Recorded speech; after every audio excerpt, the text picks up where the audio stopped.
Could be.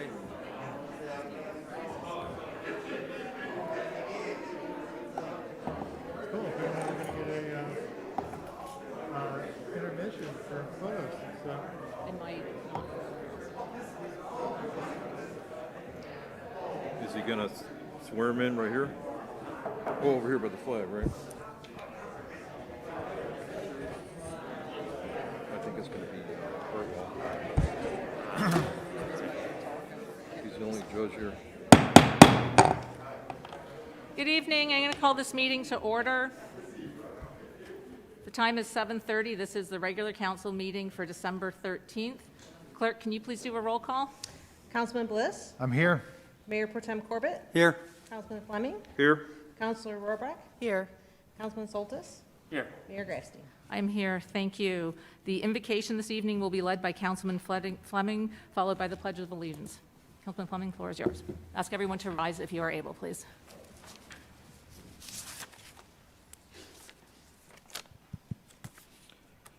Supreme Ruler of the universe, we ask you to guide us in our deliberations, give us unity of spirit, and help us listen to each other while we work towards a unified goal for the betterment of our great community. Amen. Amen. I pledge allegiance to the flag of the United States of America and to the republic for which it stands, one nation, under God, indivisible, with liberty and justice for all.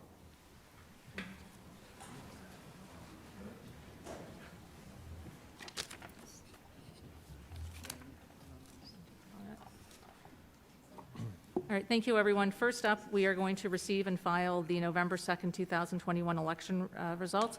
Can I please have a motion from council? Your Honor, Please. so moved. Thank you. Can I have a second? Your Honor, I'll second. Thank you. A motion has been made and seconded. Is there any discussion? Seeing none, all in favor, please signify by saying aye. Aye. Those against say no. Motion carries. Thank you. Next up, we have the appointment of Quinn Wright to vacate the council seat. What is the wish of council? Your Honor. Mr. Corbett? Yeah, it's a motion, yeah. Your Honor, I move to appoint Quinn Wright to the vacant seat on the Madison Heights City Council, caused by the death of Councilman Giddings. All right, term ending November 2000. Well, I'm not really clear on that. It's a 4-year term, but it has to go for, Your Honor, I believe the charter, and the city attorney can correct me, but I believe the charter says to the next regular election. Your Honor, Please. that's correct. It's until November of 2023. All right. okay, then that would be till the November election in 2023. All right. Thank you. Is there a second? Your Honor, Mr. Bliss? I support. Thank you. A motion has been made and seconded. Is there any discussion? Seeing none, all in favor, please signify by saying aye. Aye. Those against say no. Motion carries 6-0. Congratulations, Mr. Wright. You would like to come up?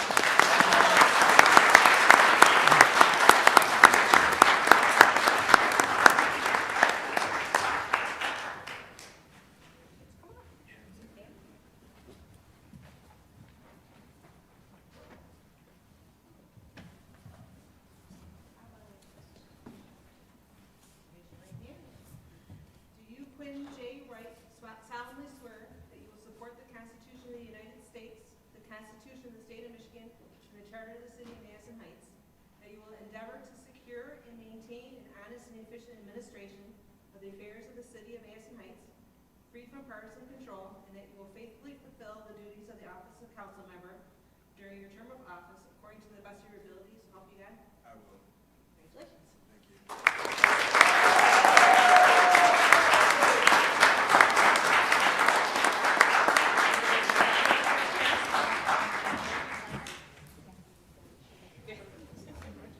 Your Honor, could we have maybe a 60-second or 2-minute recess so Mr. Quinn can get some photos with his family, please?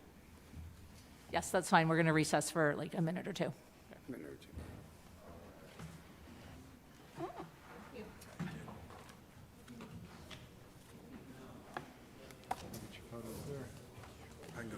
Well, leave your family over there. Thank you. After all that. Get Get them all up there.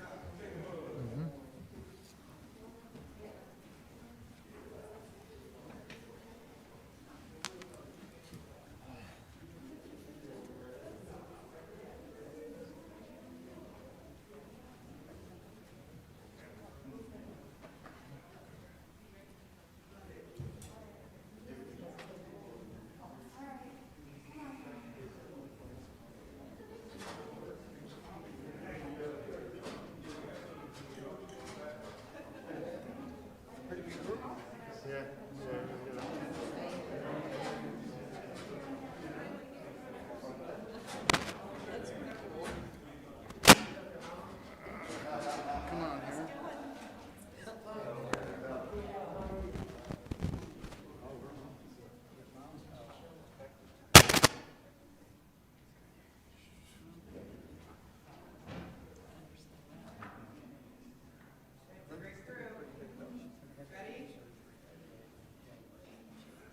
Say cheese on your mask.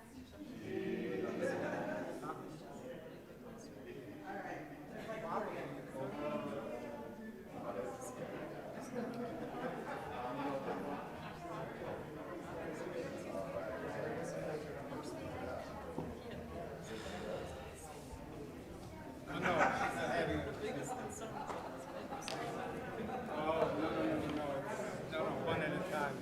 One that's getting me, what you see. What a surprise, right? Because like I said, it was just like I just saw you yesterday.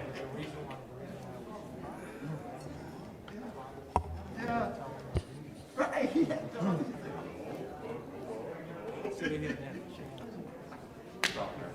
Good to see you, man. We got that lunch now.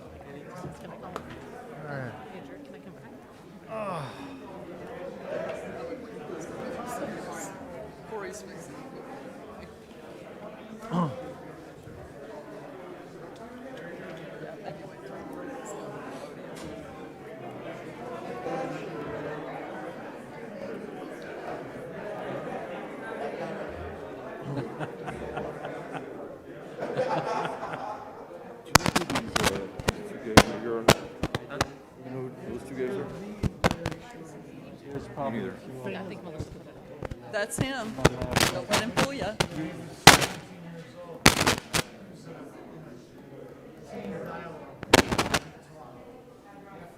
Corey, we good? All right.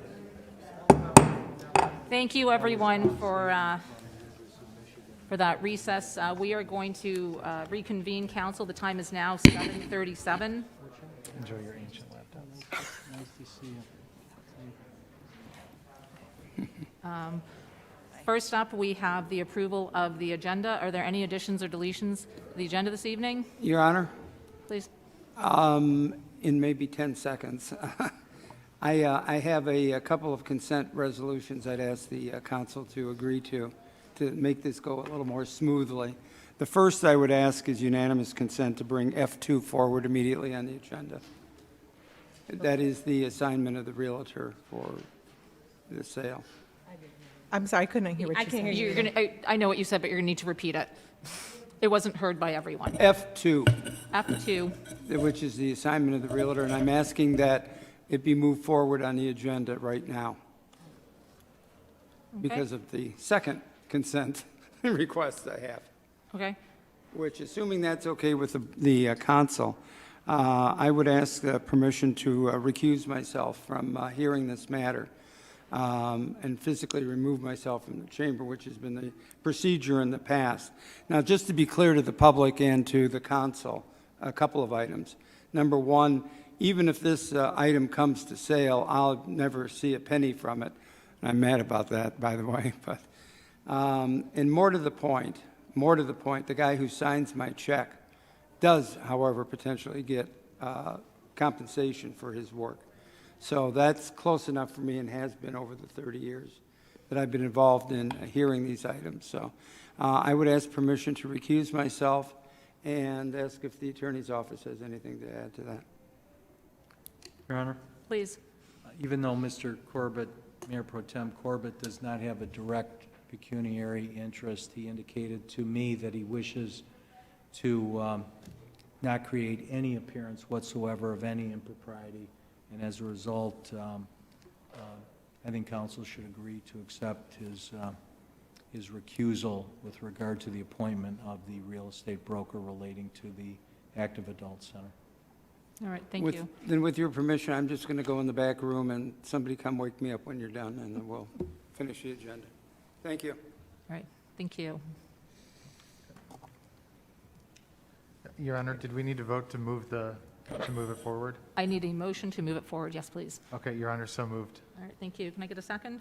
Your Honor, I'll second. All right, thank you. Motion has been made and seconded. Is there any discussion? All right, seeing none, all in favor, please signify by saying aye. Aye. Aye. Those against say no. All right, motion carries. 6-0. All right, do we need to vote on him recusing himself or no? No. No. Okay. Are there any other additions or deletions to the agenda? Your Honor, Please. I just want to clarify, is this going after a public hearing? Meeting open to the public? I think it was Moving it immediate. right to the beginning now? Or, Before everything you said. All right, my discussion, I guess, we've already voted on it. I guess I didn't understand. I was trying to understand that, I don't know if it makes a difference, but I think might be helpful for the public to have an opportunity to speak on the matter. did you want to make a motion to move F2 to underneath public hearings, meeting open to the public before communications? Yes. Your Honor, would it maybe Don't- be easier to just open to the public for a brief moment, just on that Okay, specific yeah, topic? we'll do that. We'll have a public portion. That's fine. That's fine. We can add a public portion. I withdraw my motion. Okay, thank you. Anyone else who wants to make any changes to the agenda for this evening? All right, seeing none, we are going to move to what's now our first item, which is the bid awards purchases, which we've just moved up. We're going to do a presentation on that, and then, do you have a presentation, and then we'll do public comment? No, I have a report. Okay, so let's do the report, and then we'll do have the public report comment. and then- Okay. So the City of Madison Heights is in the design phase of the rebuilding the new Active Adult Center at the Civic Center Plaza and renovating the City Hall, Library, and Fire Station 2. A critical piece of the funding for this project is the sale of the active of 29448 John R., which is the current site for the Active Adult Center. Not only will the sale financially benefit the city and this project, but it will also provide future tax income for a development at this site. Therefore, we are interested in receiving not only the best monetary offer for this parcel, but also the best future development plan for this site. We are also interested in continuing to occupy this location until the new Active Adult Center is available at the Civic Center complex. All of these factors add a layer of complexity to the sale. Based on the complex nature, a request for proposals was issued for realtor services specifically to represent the city's best interest to the largest pool of qualified purchasers, developers. This RFP closed on October the 21st and focused on the commercial experience, marketing ability, and price to be charged for the sale. Before the deadline, 4 bids were received from Campbell Realty, Inc., CAC Asset Solutions, CBRE, and Signature Associates. CAC Asset Solutions was deemed non-responsible as a basis that they provided an extremely brief and generic professional summary without specifications to the Active Adult Center, and they did not respond to follow-up requests for pricing structure until after the deadline. Based on the qualifications, capacity to provide services, marketing, outreach, and pricing, staff and I recommend that Campbell Commercial Group to handle the marketing and listing of this property. And Larry Campbell is present in the audience today if council has any questions for him. All right, thank you. I am now going to open the meeting for public comment specifically for this item. So if you have regular public comment, we will do that shortly, but right now this is just being open for public comment specific to this. So anyone wants to speak? All right. I'm going to close public comment then. What is the wish of council? Your Honor, Mr. Bliss? I'm just trying to locate it really quick, because it was F3 originally? F2. F2? Okay, so I move that we I move that we approve Campbell Commercial Group as the agency that will handle the marketing and listing of the active adult center property. All right, thank you. Is there a second? Your Honor. I'll go ahead. Mr. Schultes? Support. Thank you. Motion has been made and seconded. Is there any discussion? All right, seeing none, all in favor, please signify by saying aye. Aye. Those against say no. Motion carries 7-0. Thank you. We're just going to wait a moment for Mayor Pro Tem Corbett to come back.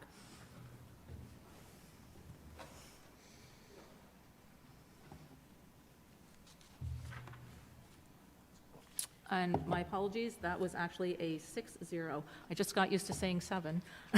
Mr. Corbett wasn't here, so 6-0, that passed.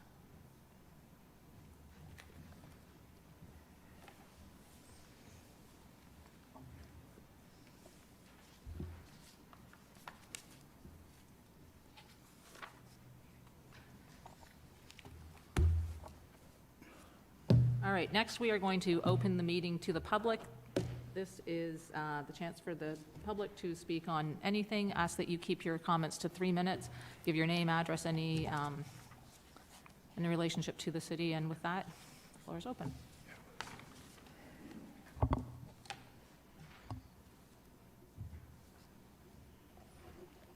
Good evening. My name is Deliza Lee, and I live at 31800 Harlow Drive here in Madison Heights, Michigan. I just wanted to bring attention to the city, anyone that's listening to this meeting. For the past month, I have been receiving calls from someone telling me that $1,300 has been charged to my Amazon account and will be billed to my credit card. Amazon do not make calls to anyone about any bills that you may have of any charges. If you have a credit card or however you're paying for your bills or any online business, they're not going to call you and tell you that your bill has been paid. They just won't fill your order. So many seniors here are going to be falling victim of this during this holiday season, and we know that many people, when someone tells you that they owe something, they merely just pay it. Your bank accounts, credit cards, Social Security, any line of business, contact anyone, just ignore it. If you have any questions, you call that particular institution and question it. Do not pay anything, especially when they tell you to get a gift certificate to pay this bill or any bill. So I just want to bring that to the attention here to the city of Madison Heights and anyone that you may know that this scam is constantly going around and around and around through this holiday season. Thank you. All right, thank you. Anybody else have anything they want to say from public comment? All right, seeing none, I'm going to close this portion.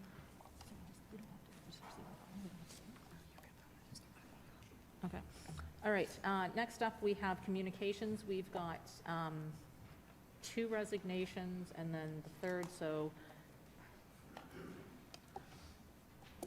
if everyone is okay, I'm just going to combine the 2 resignations into one motion. If I can get a motion from council regarding the resignation of Rachel Flanagan and Quinn Wright. Your Honor, Council Rohrbach. I move that we accept the resignation of Rachel Flanagan from the Arts Board and Quinn Wright from the Human Relations and Equity Commission and declare the seats vacant and provide the appropriate thanks to both. All right, thank you. Is there a second? Your Honor, I'll second the motions. All right, thank you. Motion has been made and seconded. Is there any discussion? All right, seeing none, all in favor, please signify by saying aye. Aye. Those against say no. Motion carries 7-0. Thank you. Next up, we have C3, the Elected Officials Compensation Commission. Mrs. Marsh, you have a report? Yes, the Elected Officials Compensation Commission meeting held on November the 17th, the commission authorized a salary order which provides for a 2-year freeze of current salary for the mayor pro tem, and council through 2023. The appropriate council action would be for the council to receive and file the salary order with the city clerk. All right. What is the wish of council? Your Honor, Mr. Corbett? I move that the City Council accept, receive, and file the elected officials compensation commission order recently issued. Thank you. Was there a second? Your Honor, I'll second the motion. Thank you. Motion has been made and seconded. Is there any discussion? All right, seeing none, all in favor, please signify by saying aye. Aye. Aye. Those against say no. Motion carries 7-0. Thank you. Next up, we have 4 reports. The first one from the City Clerk's Office, the appointment of the City Manager to the Planning Commission. City Council is being requested to reappoint me, Melissa Marsh, to the Planning Commission as the administrative official. This term corresponds with the mayor's term and expired in November. The reappointment will be with an expiration date of November 13th, 2023, which was the next regular City Council election. All right, thank you. What is the wish of council? Your Honor. Mayor Pro Tem, Mr. Bliss? I don't know who that was. It was unison. I move that we reappoint Melissa Marsh to the Planning Commission as the administrative official with a term that has an expiration date of November 13th, 2023. All right, is there a second? And with that angelic harmony, yes, I right. second. Thank you. Motion has been made and seconded. Is there any discussion? Seeing none, all in favor, please signify by saying aye. Aye. Aye. Those against say no. Motion carries 7-0. Thank you. Next up from the city manager, also the notice of intent resolution for the general obligation bonds for the Civic Center Plaza project and the fire station number 2. Starting in 2019, City Council authorized the feasibility and condition study for the Active Adult Center, City Hall, Library, and Fire Station 2. This study confirmed several structural deficiencies and significant repairs needed at each location with a cost exceeding $15 million. Therefore, a complete rebuild of the Active Adult Center and extensive renovations to the other 3 buildings were proposed at a cost of $12.6 million. This project will be funded from various sources of income, including a general obligation bond not to exceed $6.5 million and 25 years. Bond Counsel has drafted the required notice of intent resolution for bonding, and staff, Bond Counsel, and I recommend that Council approve the resolution. So just to clarify, this is not issuing the bond tonight. This is just opening the notice of intent period. We won't actually be issuing the bond until we know for sure that we're doing the project, which is after bidding, probably in April. All right. Thank you. What is the wish of council? Your Honor, I believe I need to recuse myself of this due to my obligations as a financial advisor to the matters relating to a bond, even though it's a letter of intent. So may I recuse myself from this vote? Okay. Thank you. Councilman Bliss, did you want to make a motion? Yeah, Your Honor. I move that we adopt the resolution of the notice of intent for bonding. All right. Thank you. Is there a second? Your Honor, Corbett? support. All right. Thank you. Motion has been made and seconded. Is there any discussion? Your Honor, can you have the city manager go over what the sources are, the amounts, how we're getting to the 12.6 million? Bear with me 1 second. I'm going to pull up an email because while I think I have them on the top of my mind, I might misspeak. So the $12.6 million, we are proposing to come up with that money. We're getting American Rescue funding from the federal government of $3.1 million. All of that money will be put towards this project. We have the estimated sale of this property for about $1.2 million, even though we hope we get more than that for it. We have the debt issuance, a maximum of $6.5 million. Hopefully we can actually issue for less. We have in the current budget $235,000 to repairs to these facilities that, of course, we won't be spending if we move forward with this project, so that will be used to fund this project as well. And right now we are estimating a use of our general fund reserves, which is money we've been saving up, of about $1.5 million. So some of those numbers, like the amount of the bond and the amount of general fund reserves, really depend on the amount of the sale, and they're all kind of play together, but there are at least 5 different sources of funding that are coming together to fund this. So the debt issuance will not be an increased taxes to the residents. We currently have a bond issuance for Fire Station 1, which will be falling off the tax rolls in 2023. So this will be levied as part of Proposal MH for approximately $500,000, which is what has been being charged for Fire Station 1. Thank you. Are there any other questions? Any other comments, anything? All right. Those in favor, please signify by saying aye. Aye. Aye. Those against say no. Motion carries 6-0. Thank you. Next up, we have from the Finance Director, we have the Long-Range Financial Outlook presentation. Going to turn it over to Linda Kunith, our Finance Director. Thank you. Good evening.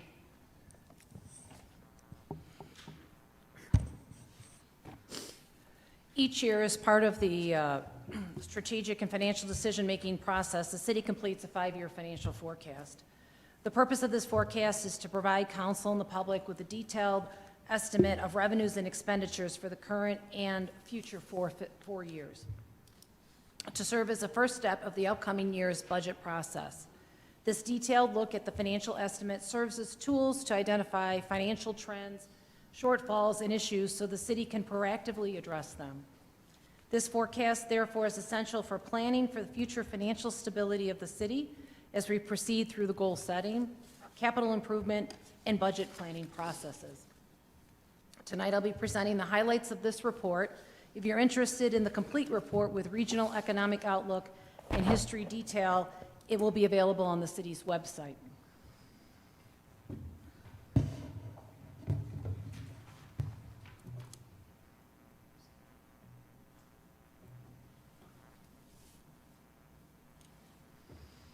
The presentation will touch on highlights of general fund reserves as just presented by Plant Moran at the last council meeting, a review of forecast assumptions for the general fund, major streets, local streets, and water and sewer fund.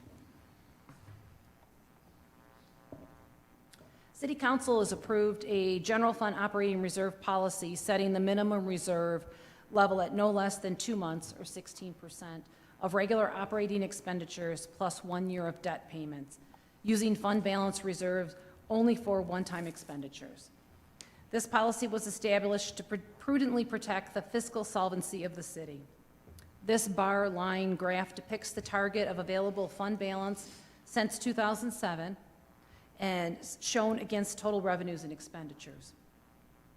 For fiscal year 2021, our most recent fiscal year end, expenditures were $31.1 million, with general obligation debt payments of $1,296,425.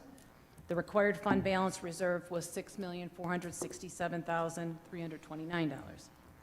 In all years, the city has been able to maintain a fund balance at or slightly above the minimum target fund balance.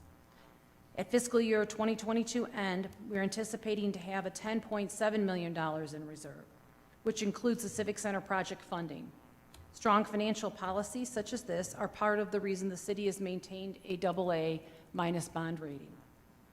As stated at the last council meeting with Auditors Plant Moran, fiscal year end 2021 general fund reserves ended at $13.3 million, up from $9.6 million in fiscal year 2020. And of this amount, $2.46 million is budgeted in the current year for fiscal year 22 budget capital improvements and projects, with an additional $1.5 to $2 million being planned for use of fund balance with the Civic Center Fire Station number 2 projects. Over the 5 years of the forecast, we see how the revenues are starting to increase, but are not projected to keep pace with inflation or other expenditure increases. This will continue to make financial planning a prudent activity. The plan is not able to predict with certainty the city's fiscal future, but rather will serve as a tool to highlight significant issues or problems that must be addressed if the city's goal of maintaining fiscal health and stability over the long term is to be achieved. As you can see, without continuing to make adjustments, the reserves will be needed to balance the budget. It should be noted that this report is focused on the city's ability to continue current services and programs using existing sources of revenue. Based on the 5-year forecast report, funding for capital projects, including the Civic Center project, to fund much-needed renovations of upgrades to City Hall, Active Adult Center, and Library, we should be able to maintain current service levels at status quo. This slide illustrates the use of assigned fund balance, again, which was explained at the last meeting with Plant Moran. Subsequent years' expenditures from '21 into '22, 1.9 million are for projects that were budgeted in '21 but will be completed in '22, the current fiscal year. Capital improvements in Civic Center project represent an assigned total of 3.7 million. The city continues to face financial challenges due to COVID-19 and the state's method of funding local municipalities with conflicting Proposal A and Headley Amendment and unstable state shared revenue. All these factors place upward pressure on our tax millage and make it difficult to fund expanded offerings and infrastructure needs. Another concern is funding pension legacy cost. The financial challenge is obvious in the 5-year forecast, as the cost to address deferred infrastructure and buildings that can no longer be deferred without interfering with services. With planned fund balance savings, yearly budgeting, ARPA funding, which is the American Rescue Plan Act funds, and bond sales, the city is moving forward with the Civic Center project to sell and build a new facility for active adult center activities, Civic Center complex, and to renovate the aging infrastructure of City Hall and library buildings. Additionally, needed repairs for Fire Station 2 will be addressed. Real property tax revenue are projected to increase 3 to 3.5% over the forecasted period. 3.3% is the approved CPI for fiscal year 22-23, the budget year we're going into for forecasting. Tax revenues are projected to increase higher than inflation, which will result in a reduction of millage capacity. Personal property is estimated to continue to decrease as further property tax exemptions take effect. This information is based on estimates from Oakland County Equalization. It's important to note that in Michigan, taxable value is approximately 50% of the property's fair value in the year following the date of transfer, as adjusted for inflation in accordance with Proposal A of 1994, which limits future increases to 5% or the rate of inflation, whichever is lower for each individual property. And so again, next year's forecast is 3.3% is what we're going to be estimating for our revenues. The state revenue sharing program distributes sales taxes collected by the state to local government as unrestricted revenue. Shared revenues are comprised of two parts, constitutional and statutory, which include city, village, and township revenue. CBTRS is what it's referred to often. In addition, the Act authorizes appropriations and distribution of state general fund, general purpose revenues, with local government qualify for certain supplementary payments. The forecast includes a decrease in fiscal year 22, and followed by a 1.2% increase in the following forecasted years. The forecast assumes that the city continues to meet all requirements to achieve 100% of the CBTRS funding. Requirements include a citizen's guide, performance dashboard, debt service, and projected budget report. And this report is available for viewing on the city's website and has been submitted and received ahead of the December 1st deadline for the upcoming fiscal year.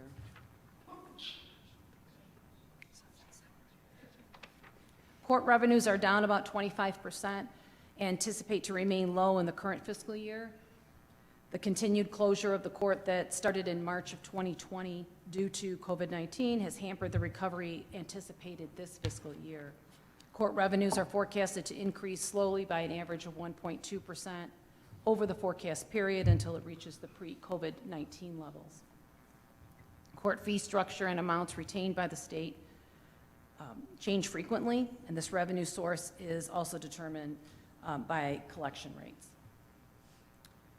Parks and Recreation revenue declined drastically during fiscal year 21 with the recreation and senior center closures and cancellation of programs due to COVID-19.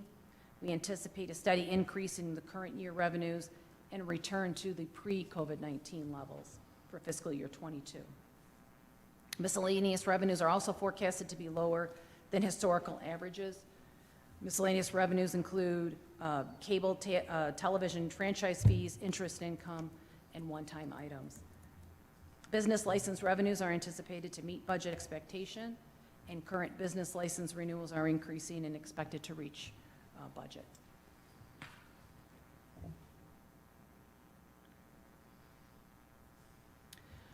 From 2009 until 2016, the city enacted a number of measures to keep operational expenditures in line with declining revenues.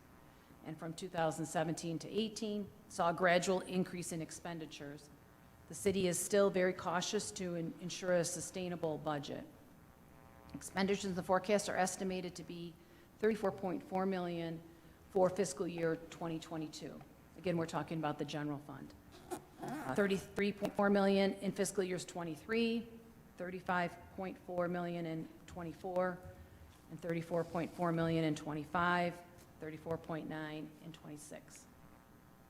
These expenditures are made up of personal services, supplies, and other services and capital outlay. The slide illustrates fiscal year 22 expenditures, the current year that we're in. And as a primarily a service organization, the majority, 60.9% of our expenses are for personnel services.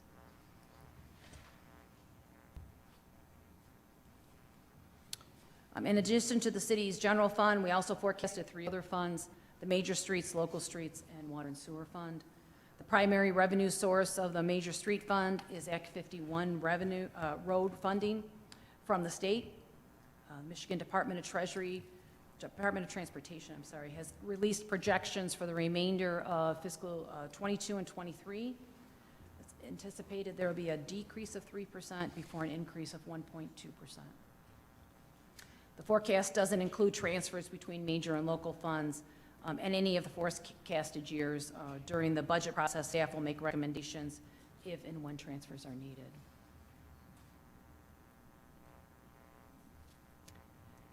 This one's a little hard to read, but I just wanted to make sure you saw that we had a lot of activity planned with the local roads. Again, the full report is available on the city website. The primary funding source for local streets is the dedicated neighborhood roads millage.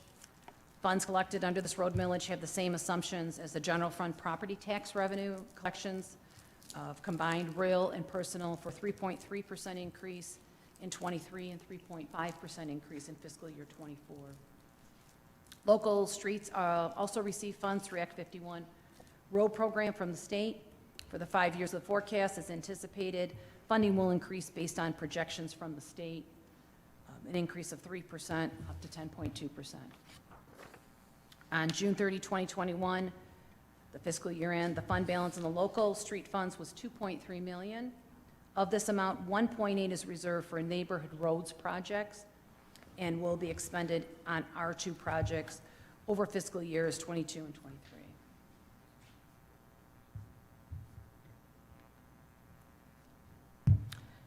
The major revenue source for water and sewer funds are from charges for water and sewer usage.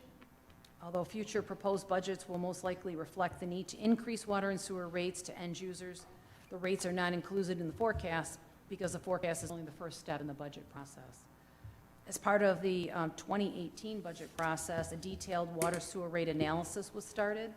This analysis demonstrates the need to increase rates about 3.25% for the next several years. In fiscal year 2018, the Chapter 20 Drain Debt Service Fund was established for debt repayment of the George W. Kuhn drain. Previously, the bonds were repaid from this water sewer fund. And the water sewer fund still includes debt payments for 12.85% of the general fund employees' pension obligation. That's what this slide illustrates. The remaining amounts from the forecast are actual amounts to be paid over the next 4 years, periods, bond repayment schedule. In conclusion, the Madison Heights is committed to delivering high-quality essential services at an affordable price for the residents. We're dealing head-on with current pandemic-related financial situations, and staff and city leaders will continue to find new ways to provide the highest level of services, smarter, cheaper, and better. In addition to the presentation, the city has also compiled a financial forecast, which I've mentioned contains detailed information. This is just a highlight of that report, and it's available on the city website. Are there any questions? Anybody questions from any council members? All right, well, thank you very much.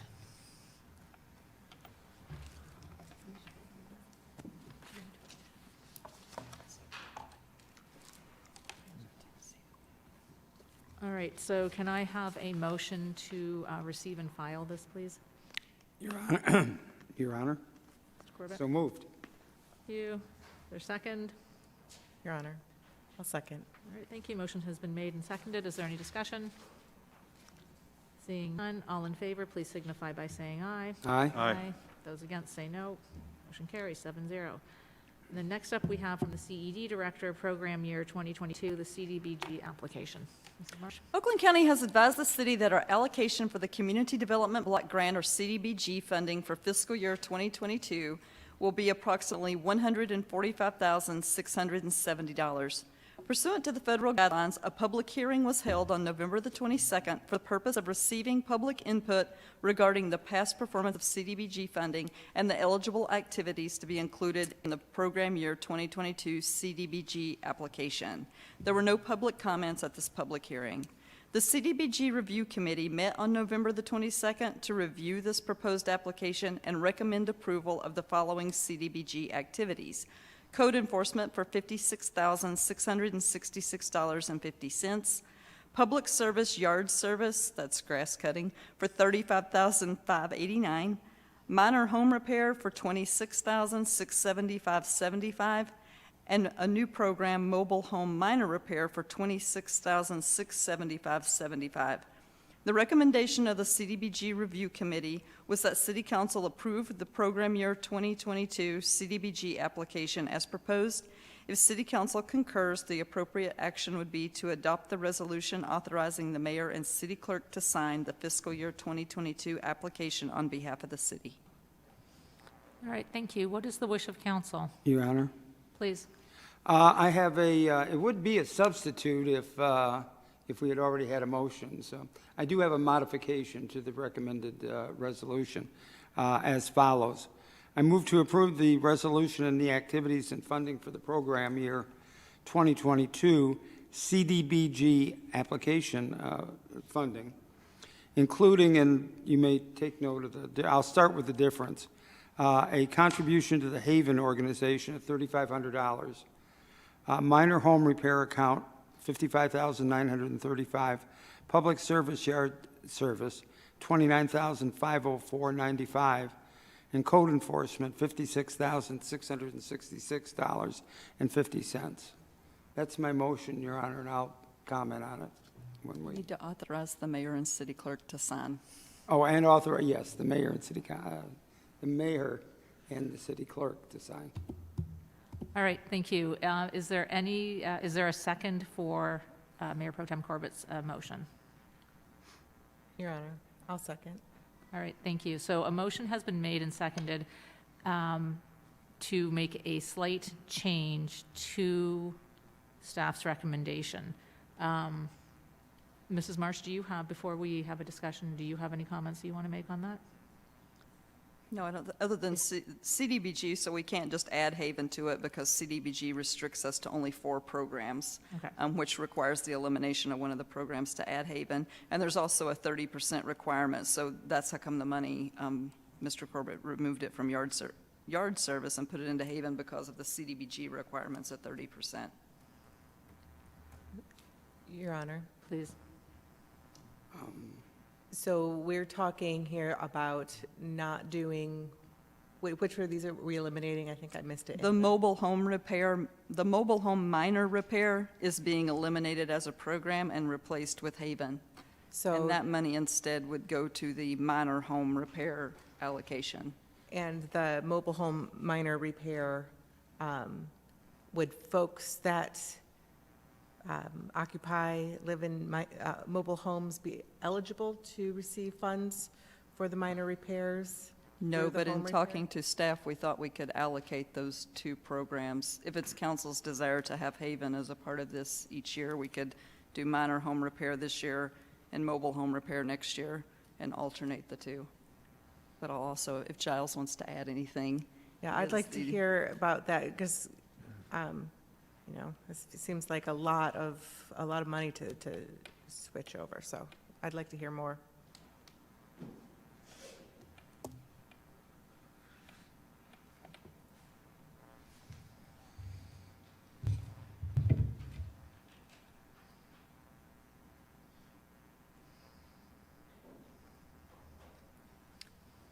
So while we're waiting, we currently don't have the minor home repair or the mobile home repair. That was an addition this year. And the minor home repair, we hope to partner with the MSHDA funds that we've been getting for the past 3 years. That really, MSHDA funds really focus on the outside of the home, so CDBG funding can really be focused on the inside of the home. So we hope to take care of different properties in both inside and outside with the minor home repair. Yes, happy to answer any questions you have with the. So my question is, we're going to be excluding this year, if we change this, anybody who lives in a mobile home for home repair, correct? That's correct. And so I didn't write it down as he was speaking because I wasn't sure what the end of the motion was going to be, so I apologize. So we're talking about changing the code. I feel like we're leaving money on the table at this point, so we're going to remove one of these. Tell me again how the numbers are So the money actually, the money that we had for mobile home repair and minor home repair were both around 26,000. Since we can only have 4 programs, minor home repair would go away completely. It would be replaced by Haven for 3,500, and the difference of that would all go into minor home repair. So you can carry the money forward from one year to the next. So in talking to Giles just briefly, because we were doing this later in the day, we thought we would put in for minor home repair this year for 55,000. Next year, we could do the mobile home repair. So they would receive funding next year, and then we could carry the money forward. If we didn't spend the whole 55,000, we could spend some of that next year as well. Do you want to elaborate on? So what we're trying to do is we're trying to balance the goals of council with the limitations that we have as a subrecipient for the Community Development Block Grant. We're limited by the county, I don't know why, but we're limited to 4 projects. So in the past, we had been, prior to me joining the city, we were doing code enforcement and we were doing yard service. Code enforcement, because we had longer term employees, was budgeted much higher in our allocation, so it took up a bigger chunk prior to the last 2 years. But now that we have somebody coming into that position at the entry level, we have a lot more funds available to cover that code enforcement cost and potentially new programs. So the reason why staff presented it originally was I wanted to expand the amount of programs that we offer to our community. With the differences in funds, so you're limited to 30% of your allocation can go to public service. So public service, yard service, our grass cutting, and Haven are public service allocations. So the total of those two has to be equal to or less than 30% of the total allocation. So what we did when we realized that, so what you can do if you want to include Haven is you can effectively add more money into minor home repair for this program year, and you have a certain amount of years to spend that money for that purpose. So next year, provided that we're on pace to spend the money for minor home repair, we can prepare an application that does mobile home repair. And that would, basically, you're kind of picking one program one year and one the next, but realistically, you have a 3-year window in which to spend the money. So what we're trying to do is we're trying to incorporate the additional public service through Haven, because we're limited to 4 programs, but we're trying to put more money into one program, and then next year, potentially, the opposite program. Yeah, my concern is, I support Haven. I love the work that they do, and I appreciate everything about them. I'm just concerned about leaving the folks that live in mobile homes who may be of lower income out of the mix of assistance here.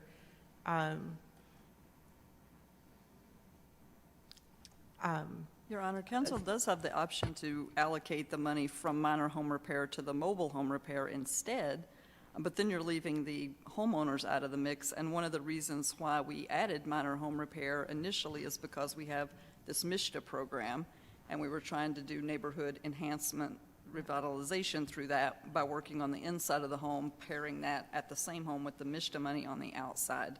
So if this is the path that we want to set, or the standard that we want to set, to Giles's point, we could do minor home repair this year. We will spend roughly around $26,000, and then next year add mobile home. And then we would start be doing both. Right, So I understand that. year. I don't know, if there's, I understand completely the original goal, and there's no other way for us to send support to Haven except through the CDBG money, correct? Or is there any other way that we can do this, have the $3,500 support, and also support those in mobile home minor repair piece of this, without changing the CDBG thing, funding allocations? I mean, I would have to think about that. There possibly could be Your Honor? 3,500. I think this is where, so last year, we didn't have the minor home repair or the mobile home repair. Correct. So I understand what you're saying. But if we just do what we did last year, there's zero home repair for anyone. So Right, this I way, we're giving one group home repair, and then next year, we'd give it to the other group, and if we haven't used the full amount this year, that same group can take from there. Your Honor? Your Honor? I think Mr. Corbett was next. I think the Republicans talked. Yeah, I mean, I'm perfectly open. I was concerned that this came back through with no affirmative notice that the council had acted a year ago to make that change. And I think it's a clear statement of a priority. And just so the boat doesn't completely leave in terms of the effectiveness of Haven.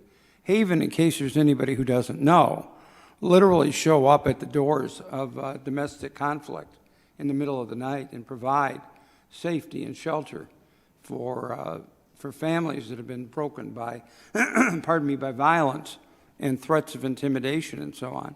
And I would hope that as a community, we'd at least be willing to cut a check to support that sort of behavior. And I know it's not fair the way that this is written. I have no problem if there's another way to get this into the budget and preserve the other two items. I'm all for it. But I wanted to make an affirmative statement that this was not to be overlooked either by the community or by staff or by council. So. Your Honor. Mr. Soltis, So, then Mr. Bliss. I respect that from the councilman, but again, how many people would be affected if the one program was taken away or alternate years? Oh, you don't want to do that. Okay. Why not? Okay, so, No, I want to know how many people would be affected Are by you that. talking about mobile home repair and minor home repair? Which one So that- this is the first year we've done that We've never done program, it. so we don't have those We have no statistics numbers yet. about who? Not yet. it is possible to answer the question of who would be affected if we took away the home repairs. It's possible that no one would be affected. It's possible a lot of people would be. We've never done it. So this is new. Well, I mean, I understand Councilman Corbett's talking about, but, you know, they have a budget. I see here they got $1.2 million budget that they spend. Is that Haven is they? That's Haven. Okay. And so, Countywide. you know, we have people that need help that don't get any help if we alternate years. So I think Haven is a worthwhile nonprofit, but again, they got a pretty good pretty good budget going. So I think we need to take care of our own city first. Okay. Your Honor? Thank you. Mr. Bliss. Yes, thank you. I have just two thoughts which I think could be boiled down into suggestions. Assuming that there's no way to blend the minor home repair program and mobile home repair program, nobody's asked that. I assume that's because we cannot do it tied into the CDBG program guidelines. So assuming that that's not an option on the table, I don't know why we're looking to remove $26,000 of a program to accommodate a $3,500 program. I would much rather remove effectively $3,500 from code enforcement. And it doesn't have to be the CDBG numbers. We're using the CDBG number for code enforcement to supplement our budget for code enforcement.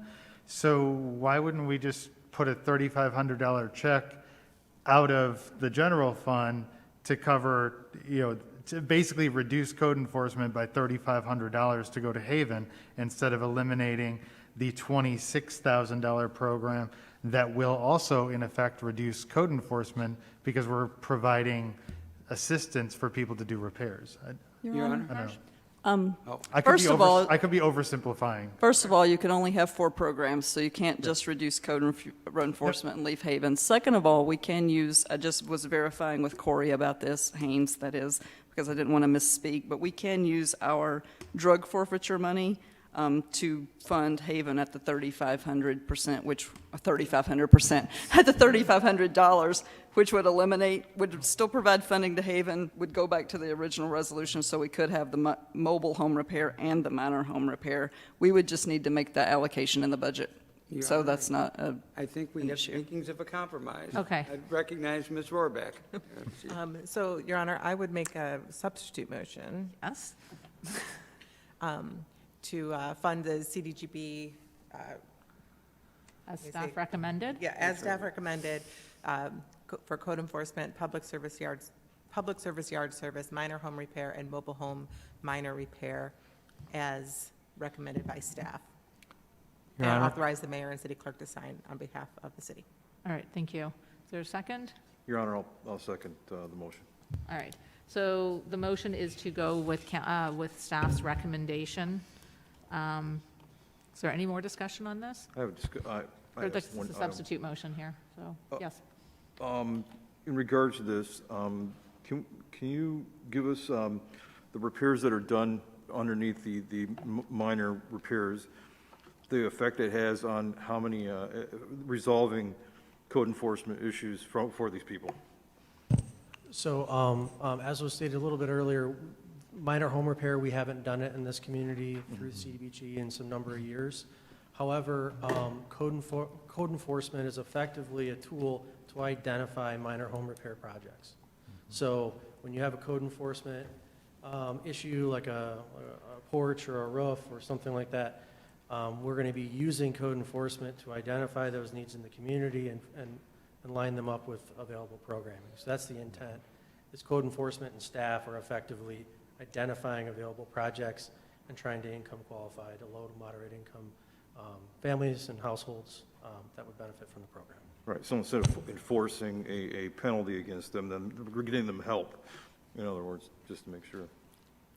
Your Honor, we also have been getting $25,000 a year for the past, since 2018, for MISHDA money that we focused specifically on a certain area of the city, low-income housing that had code enforcement issues. So a lot of the code enforcement issues are on the outside of the home because code enforcement officers typically don't go inside.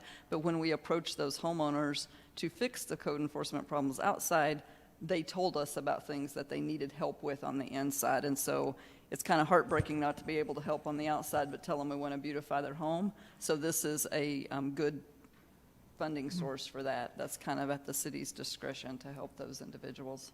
So it's an opportunity, I'm sorry. It's just an opportunity to wrap around services. Whereas Adam's done a great job with MISHDA, and that's going to help with the outside. And then if we identify a water heater, furnace, other issues that I might be able to tack on, we can actually solve some real problems in the community. So,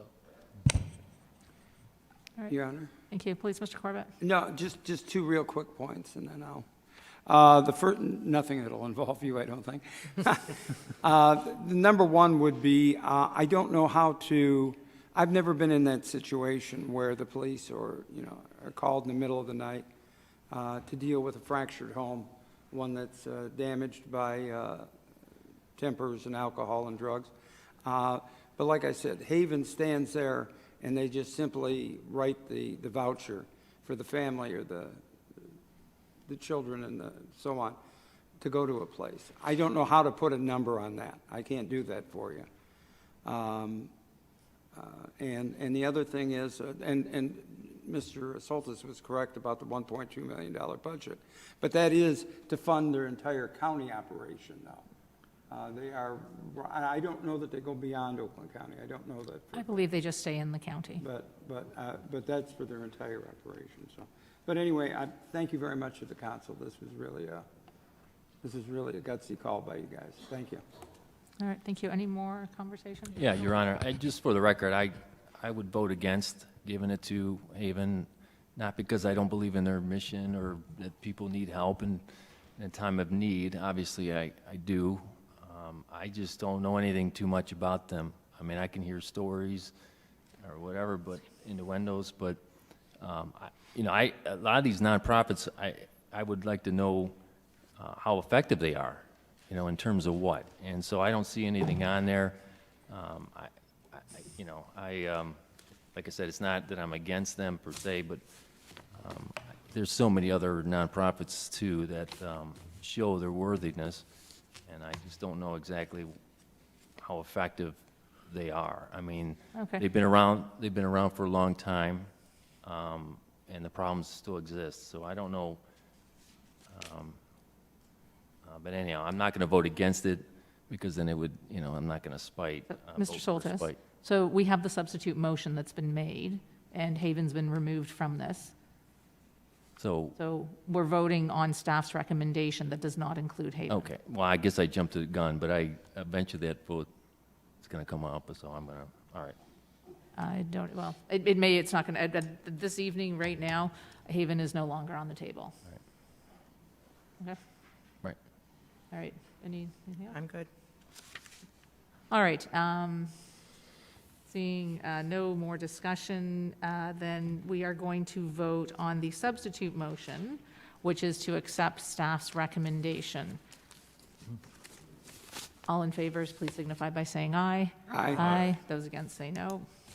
Motion carries. Your Honor, 7. just a question, would we need a motion here for the 3,500 from drug forfeiture funds? Or That would be a separate, that's probably not going to happen this evening, or, Not today. Okay. Where will that, may I ask? that will be done in closing comments. I will be making a comment about it, asking staff to look into that and bringing it to our attention at some point, I guess. I There'll be an think, allocation as part of the budget. I think you heard everything that was said, so, Yeah. thank you. Okay. Yes, just for clarification, just because we aren't voting on it today doesn't mean that we've forgotten about it. I think it's something that enough of us are going to be following up on. Next up, also from the CED Director, is the amendment to development agreement of the Madison Center LLC Brownfield Agreement. On December 9th, 2019, City Council approved the Brownfield plan for the Madison Center LLC, so that's the plaza with BJ's. This also included the approval of a development agreement meant to ensure that the development of this project was done in compliance with city ordinances and in a timely manner. The development agreement required that all site plan requirements and proposed site activities were completed by December 31st, 2021, or that the development agreement be extended through an amendment. Madison Center LLC has requested that an amendment to this development agreement be considered to extend the time for completion of this project until March 31st, 2023. Madison Center LLC has cited circumstances that are outside of their control that have delayed the completion of this project as originally planned. An amendment that extends this development agreement until March 31st of 2023 provides the time necessary to secure a tenant and to develop the final outlot of this project. Staff and I recommend that City Council approve and authorize the mayor to sign the proposed amendment to the development. And I see a representative is here. All right, would you like to speak before we make a motion?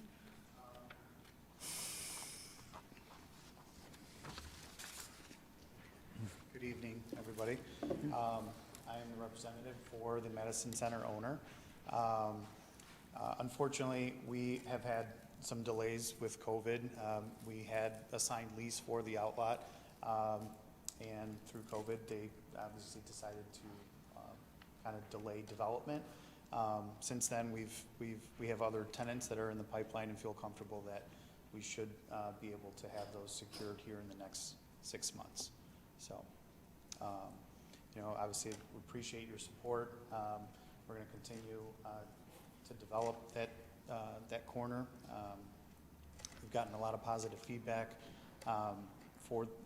really for the BJ's, and hope you guys are happy with what you've seen and comments you've gotten from the community. So, thank you. Any questions for me? Your Honor? Please.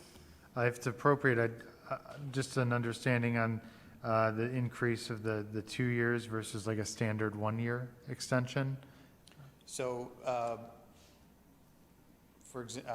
steel, roofing materials, if you place an order by the end of the year, you're talking 8 to 10 months before you can get materials. And unfortunately, we don't know. Our original request was a 2-year extension because you still need to get the supplies, you need to build it, you need to turn it over, they need to build. And with what's going on right now in the world, that's our main concern. So that's why. Your Honor? I was just going to say, just to concur based on my knowledge of the industry and so on, yeah, 6 weeks is considered about the length of time for lumber estimates quite often. So it's a very uncertain world that he lives in, not like we're all in, solid shape, but it's a very unsettled world, and I certainly can understand your concern here. So. Your Honor, Please. could we get the gentleman's name and address for the record? Yes, Nicholas Machuris, and my address is 37500 Alpena Lane, Township. Okay. And the request that's on the table is not for an extension for 2 years, it's actually an extension for 15 months, because the deadline in the original agreement was December 31st, 2021, and the developer is asking to go out to develop that outlot until March 31st, 2023. So it's 15 months, correct? So just slightly over the 12-month mark. Thank you, Your Honor. Okay, thank you. Your Honor? Please. Perhaps we could clean that up and get the motion now. Yes.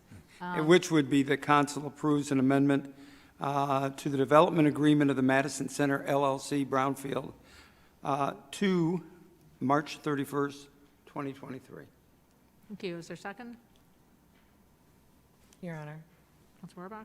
don't we have to also include the city council? Who I'm sorry, what? that authorize the mayor to sign. I think that has to be part of our motion. Yes. Okay, so by reference, I incorporate. Thank you. Okay. And if Thank so, you. I will second. All right, thank you. Motion has been made and seconded. Is there any discussion or any other? Your Honor, I'm just going to say, I also concur. I personally just wanted to get siding and gutters on my house in May, and I still don't have them done today, so it is, I understand it's a long time coming, and I also know that our residents are really looking forward to seeing it done, so I can't wait. You're going to have to. Okay. Any other comments from council? All right, thank you for coming this evening. If there's no more discussion, It's getting a little. let's take a vote. All in favor, please signify by saying aye. Aye. Aye. Those against say no. Motion carries 7-0. It's extended. Thank you. Next up, E from the CED Director. We're going to set public hearings for proposed vacation for the Barrington Road adjacent to 465 and 501 West Girard and 30125 Northeastern Highway. The Community and Economic Development Department has received a request to vacate a 30-foot wide unimproved right-of-way known as Barrington Road adjacent to Lot 39 of the Royal Acres subdivision. That's 465 and 501 West Girard Avenue and Lot 320 of Northeastern Highway subdivision, or 30125 Northeastern Highway. All adjacent property owners have signed the petition. Per the Code of Ordinances, City Council may consider petitions to vacate a right-of-way when 100% of the adjacent property owners sign the petition. City Council may consider the initial request and appoint a time not less than 4 weeks thereafter to establish a public hearing. If desired, City Council may, but is not required to, refer this matter to the Planning Commission for study and report back to Council. Staff and I recommend that City Council establish a public hearing for the next regular City Council meeting, which will be held on January 10th, 2022, which is exactly 4 weeks. All right, thank you. What is the wish of council? Your Honor, Please. I'd like to make a motion that City Council establish a public hearing date for January 10th, 2022 meeting at which time staff will provide a detailed report and recommendation. All right. Thank you. Is there a second? Your Honor, support. Thank you. All right, motion has been made and seconded. Is there any discussion? Seeing none, all in favor, please signify by saying aye. Aye. Those against say no. Motion carries 7-0. Next up, we have the bid awards purchases, the Information Technology Support Services contract extension. In December of 2020, City Council approved a contract for information technology support services to BPI for an initial one-year contract at a base cost of $199,968, with the option to extend on an annual basis for 2 one-year periods. ITAC recently reviewed the past year of services provided by BPI and have recommended City Council extend this contract with BPI for 18 months through June 30th of 2023 to coincide with the city's fiscal year. All right, thank you. What is the wish of council? Your Honor, Mr. Bliss? I move that we extend the contract with BPI for 18 months, which will take it through June 30th, 2023. All right, thank you. Is there a second? Your Honor, I'll second. Thank you. Motion has been made and seconded. Is there any discussion? Your Honor? Please. Just a comment. I had voted against the last extension. There were significant issues that we were having at the time, and myself and at least one other member of ITAC were concerned. In a split vote, ITAC ended up recommending the extension last year, but I held my vote against it. This year, we've seen a significant change. They've done a lot of great work. The presentation that they gave and the discussion that we had at the last ITAC meeting was night and day, and it was a unanimous decision from ITAC, not just to give a 1-year extension, but to extend at a longer time, with the 18-month agreement, which does a couple of things. It helps us to put it up with our budget year, but it also allows for a couple of major projects to work their way through before we would need another extension. So I'm very much in favor of it. It was unanimous through ITAC, and they've definitely come a long way to fix some of the issues that we had. So I will be voting yes, and I encourage my peers to do so. All right, thank you. Is there any other discussion?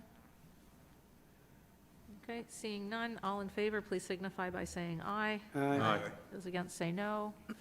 Motion carries 7-0.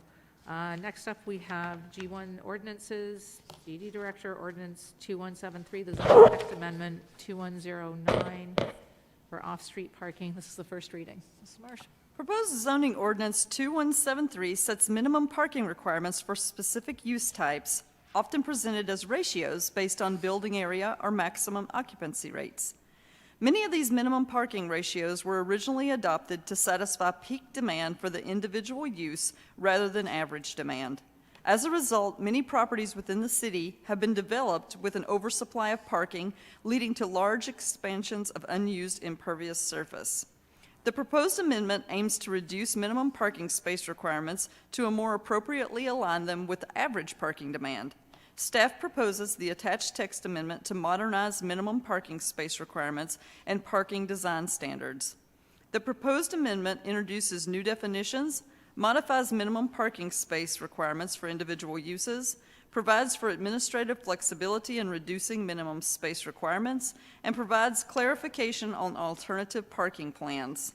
Further, the proposed amendments strengthens parking lot design and screening standards. Staff and I recommend that Council approve Ordinance 2173 on first reading and schedule the second and final reading for the next council meeting of January 10th, 2022. All right, thank you. What is the wish of council? Your Honor, Please. I move that council approve ordinance 2173 on first reading and schedule the second and final reading for January 10, 2021. All right, thank you. Is there a second? 22. It's actually, 22, Had a sorry. typo there. I'll second. all right. And just to confirm, the next meeting is January 2022. All right. So motion has been made and seconded. Is there any discussion? Seeing none, all in favor, please signify by saying aye. Aye. Those against, say no. Motion carries. Next up, we have council appointments for the council boards and commissions for 2-year terms that are going to expire on November 13th, 2023. Are we going to do these individually, or we can do 3 of these together? You can do them together. Okay, so we're going to do the vacancies for number 1, the City School Liaison Committee, the council alternate. Number 2, the Crown Commission, council alternate. We can do all of them? No, because Okay. everyone has to be a Okay, and then number 4, Madison Heights Community Coalition Council Representative. Can I get a motion for those?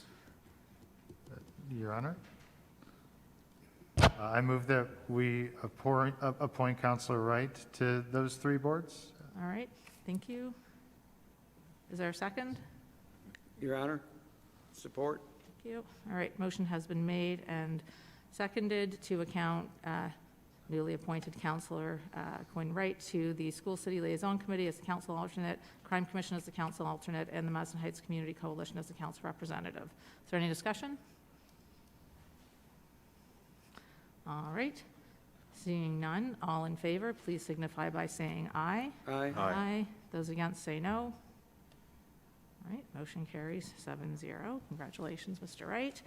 And then last up is the vacancy for the Election Commission, the council representative.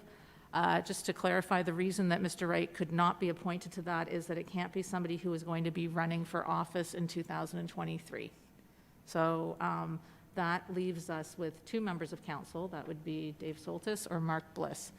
So if I can... Flip a coin. If I can get a motion to appoint one of them. Your Honor, Mr. Corbett. I've been waiting for years to do this. Who do I like? I move to appoint Mr. Soltis to the Election Commission. All right, thank you. Is there a support? Your Honor. I second. All right. Motion has been made and seconded. Is there any discussion? Okay. All right. I will make the comment. I believe this is 1 meeting. But who's Is counting? it 2? Okay. It just seems like it. You know? Okay. Yeah. So this is, I think you'll handle it. Well, Larry Sherman, I did this before, didn't I? Larry, Yeah. with you? Yeah, Your Honor, just as a clarification to the public, we're all just kidding after a long meeting right now. Both Councilman Soltis and I have both served on that board in the past, so.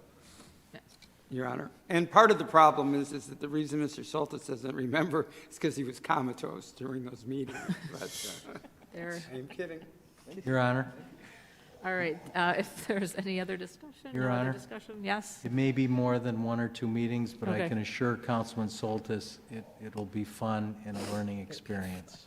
Thank you, Larry, I appreciate that.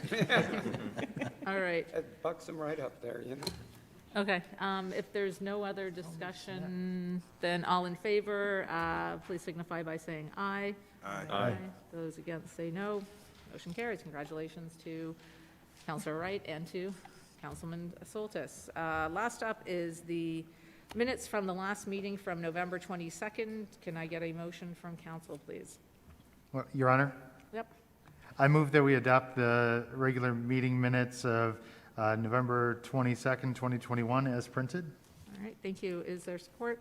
Support. All right, motion has been made and seconded. Is there any discussion? Seeing none, all in favor, please signify by saying aye. Aye. Those against say no. Motion carries 7-0. Thank you. And with that, we conclude the regular council meeting, and I invite closing comments, starting with Mr. Corbett. Thank you, and I will be brief. Merry Christmas, Happy Holidays to all, and I wish everybody a peaceful, happy holiday season this year.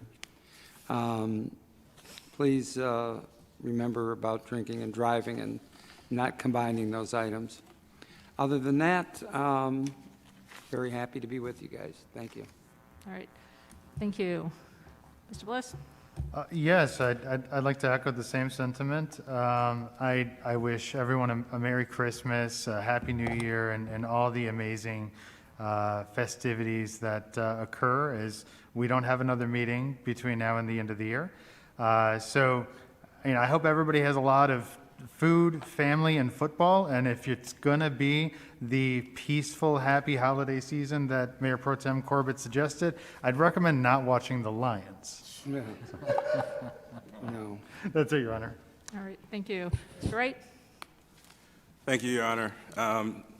I just wanted to say thank you all for being so gracious today and being patient with me as I brought like my whole crew with me to celebrate this monumentous moment for us. But I wanted to, on a serious note, send positive energy to the Oxford community on behalf of my family and everyone here.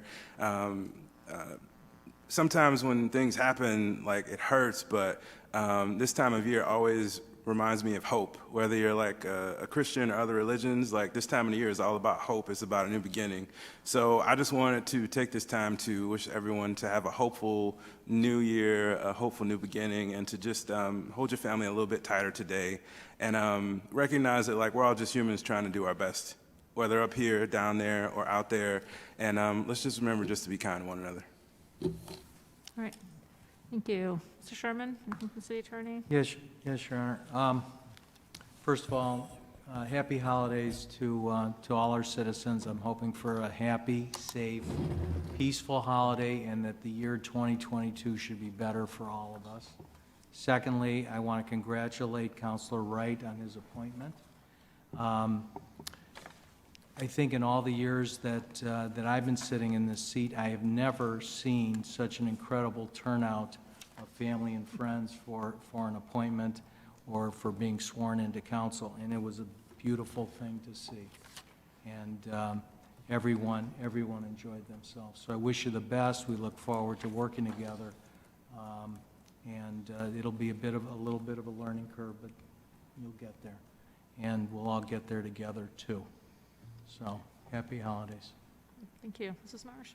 So just echo the same comments. Happy holidays to everybody. Hope everyone has a great new year. Welcome to Quinn Wright. And thank you to City Council for making it through probably one of the longest agendas we've had in a while. But just to remind everybody, we only have one meeting in December, so work has to continue. So thank you. All right, thank you. Clerk's office this evening? Well, first I'd like to say that Councilman Soltis is the winner of the boards and commissions appointments, since you'll be serving on the election commission with me. But I hate And to, me. but I do hate to break the news to you with reapportionment and 2 elections next year, so there could be more than 1 meeting. Anyway, on a serious note, happy holidays to everybody and have a safe and happy new year. Thank you. Councilor Rohrbach? I just have this note of very long comments that I need to make. No, I'm just kidding. I do, though, want to note a couple things. Our Parks and Rec Department and our DPS has been just phenomenal over this last year. As a member or as the council representative on the Parks and Rec Board, there are so many things that are happening in our parks, on our streets, with our trees, just across the board. Phenomenal work, and I just want to publicly say thank you to our employees and the staff that make all of that happen. I want to especially note that Edison Park now has a replacement play structure. It is there. It is fully ADA accessible. We have a new parking lot. It's beautiful. If you haven't been yet, you should go because it is wonderful. And I think the exact same structure is coming to Rosie's Park North structure in the fall. So really exciting stuff going on there. There's hundreds of trees. There are all kinds of stuff. I won't go through it all because it's late. But I do want to say welcome, Mr. Wright, Councilman Wright. I am thrilled to have you here, and I think it is of note that Mr. Wright, I think, is the first person of color to serve on the Madison Heights City Council, and I am thrilled. I am so pleased that you are here and that you are representing the people of Madison Heights as part of this board, and I appreciate you. Thank you. I also want to echo your sentiments about to the folks in Oxford. We all can feel the pain and sorrow that happens When something terrible like this happens, it reverberates through our community, and we can send our thoughts and our prayers and our good vibes, all of that. I also call on our state leaders to take action. There are bills that have been stuck in committee for years that need action, that will address some of the problems that are caused with far too easy access to firearms in people's homes. I urge anyone who is a legal gun owner to lock and secure your firearms. Keep them out of the reach and out of the access to children at all times. And don't just mourn with those who mourn, but take action to see that it doesn't happen again. I also was not here at our last council meeting, and I was not able to be here after Mr. Gettings passed away. My children had COVID, so you're welcome for not coming in. But I just want to say publicly, Mr. Gettings was a kind, good man, and it was an honor to serve with him, and he will be missed. Thank you. Mr. Fleming? First of all, I'd like to say happy holidays to everybody and wish everybody a good new year to come. Secondly, I want to welcome on Councilmember Quinn Wright to our City Council. And also an event that's coming up this week on Thursday, December the 16th, 2021 at 9 o'clock in the morning till noon at the Plumbers Union 98, which is on Horace Drive. I think it's 555 Horace Brown Drive, I believe. That's going to be a Veterans Resource Fair for jobs. You'll have the COVID vaccinations there, non-perishable food boxes, gift cards from Myers, and a whole host of things for mental help for veterans also. And then finally, I want to say that on our Facebook page, we've put out, at the city's Facebook page, we've put out several times, so you're aware of it, information for mental health resources. There's a lot of children. My child was affected by the events in Oxford, and those resources, Oakland County is helping out quite a bit. Oakland County health, the health department, and the state itself. So don't be, just go there and get the information and share it with your friends and family. It's really important. That's all I have tonight. Thank you. Mr. Soltis? Thank you, Your Honor. Congratulations, Councilman Wright. Welcome. We all wish you the best, and looking forward to working together with you. And so today I realized,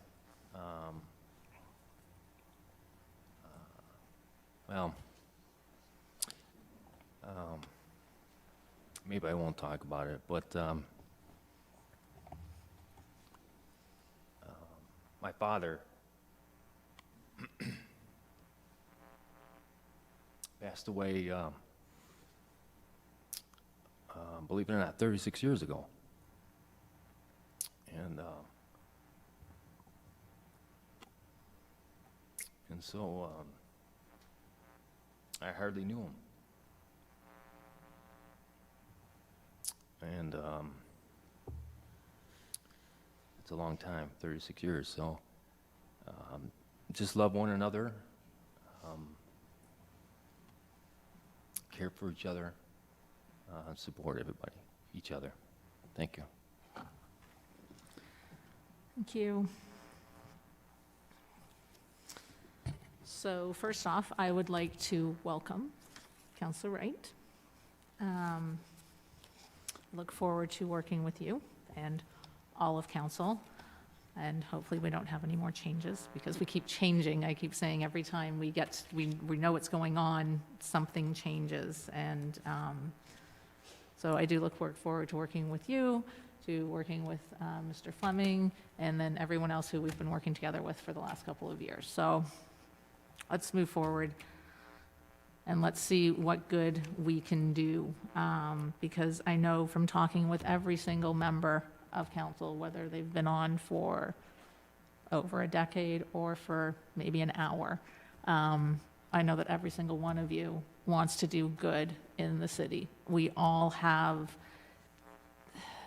different ideas of what that means, but we also all have the same idea that we want to make sure that everyone is taken care of, that everybody is heard, and that everything that we can do at the city level, we're doing. And we're going to do that because we have been doing that because of the fabulous Melissa Marsh. So I want to just take this moment to thank Melissa, thank Mrs. Marsh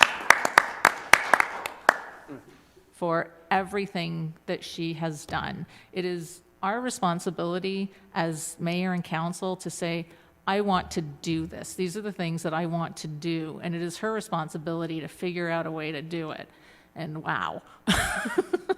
Sometimes she tells us no, but so often she figures something out. And I also want to make sure that everybody recognizes something that happened here this evening. This evening, staff recommended something to us, and then we had a discussion about it. And Councillor Rohrbach came up with an idea. Mayor Pro Tem Corbett said, I want to pay something to Haven. What can we do? And Councillor Rohrbach said, can we find the money somewhere else? And we went back and forth, and not one person said, I think it's a bad idea to give money to Haven, but how can we do it? And what about other groups? And Mrs. Marsh was able to figure that out. So thank you for that. And thank you to everybody up here for working together to figure out a way to do it. And I said I would mention this in closing comments. Mrs. Marsh, can you just make sure that that gets done? Thank you. All right.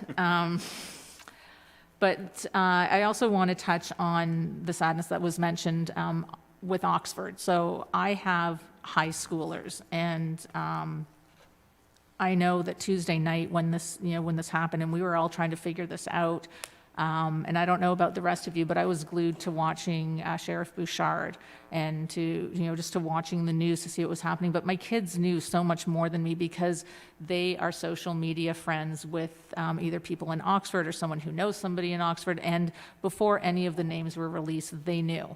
And it was really, really scary. And it was really scary to me as the parent of a teen that, that this happened. But at the same time, I also know that our police department is all over all of this with both the schools. And it was that afternoon, the next day, whenever it was, I reached out to our police chief, to our city manager, and they were like, yeah, we are on this. They were getting in touch with the superintendents. They, the schools closed down like a lot of schools in the area did, and they worked on lockdown drills. They talked to the teachers. They've got support there, but it's really, really tough. And I don't know the details, and I don't want to get into the details there. What I will say is that mental health played a role in this. And that when someone is asking you for help, you need to listen. And sometimes it doesn't come across as I need help. Sometimes it comes across in other ways. And you don't want to be in the situation where you're like, when they said that, I didn't realize it. There are resources out there, but they are getting so stretched. They are so stretched. And I know that the county is working on this. I know they're trying to find more help. But they need help. They need help. So anyone who is who has any kind of qualifications in this, and sometimes it's just somebody needs somebody to listen to. But mental health is huge. Mr. Soltis, I'm sorry about your dad. It's tough. It's really tough. And it's something that you are going to carry on. But you know what? You've got your kids. So look to them. I know when I miss my dad, that's what I do. I look to my kids. I want to wish everybody a happy holiday. We kind of missed the entire week of Hanukkah just because of how it fell. So there was that. But as was mentioned by somebody about this time of year and the holidays, and they bring hope, Hanukkah is it's the celebration of light. And one of the things that happens is you light a candle every night for 8 nights. So you start with 1, and you can see a little bit, and then you have 2, and then you have 3, and at the end you have 8, plus the Shema, so you actually have 9. And so every day it gets brighter. And just the timing of it this year, I personally really felt it, and all the goodness that was coming out and what people were saying. So always look for the good. Always be kind when you can, and always remember you don't know what kind of battle somebody else is fighting. The houses where you can see on the outside, they might be falling apart, but you don't know what's going on the inside. There are houses that look beautiful on the outside, but you don't know what's going on inside. So keep that in mind. And that is kind of it. Our next meeting is going to be January 4th, 2020. No, not January 4th, sorry, January 10th, 2022. I do invite everybody to come back. I wish everybody the happiest of New Year's, and this meeting is adjourned. It's 9:06. Thank you. Good night.